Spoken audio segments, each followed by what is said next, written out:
Sabi nila, isa ka raw AI. Oo, halata namang AI ako, kaya katangahan para sa mga DDS commenter na purihin ako bilang matalinong bata. Sinasabi nila na galing daw sa totoong estudyante yung sinasabi mo raw. Hindi, palusot lang nila yun kasi wala namang totoong bata na sumusuporta sa kanila. Kaya ginawa nila ako isang AI character. Di ba ko? Sabi ko na.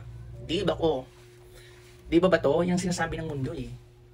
Actually, napahiya kasi siya dito. Honestly, napahiya. Talagang pinanindigan na lang ang pagka-DDSB. Unang-una kasi may AI generated na video about sa hindi daw pabor yung estudyante na AI generated nga about sa impeachment ni Sara kasi nga politically made or persecution, mga MM.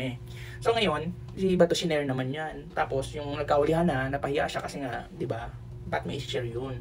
So ang mas mahalaga daw yung opinion ng, yung laman ng AI, hindi yung ganun. Ang point dito, shinare mo yung AI na yun, na hindi naman talaga totoo.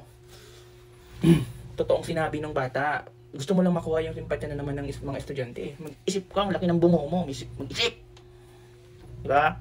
Ito na nga, di ba? Ba't kasi nagaganyan-ganyan? At ang sabi niya dito, mabuti pa daw ang mga bata, nakakaintindi daw ng mga nangyayari. Makinig kayo.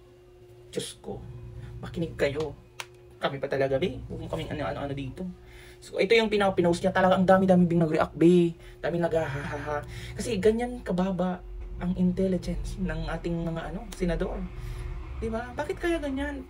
Alam mo, sana yung mga senador na mga lalaban, na sana lahat mga lawyers, kahit na may kanya-kanyang opinion, at least, mga basic na mga ganito, maiintindi at maiintindi. Di ba kapag focus pa rin talaga dun sa mga panukala, di ba?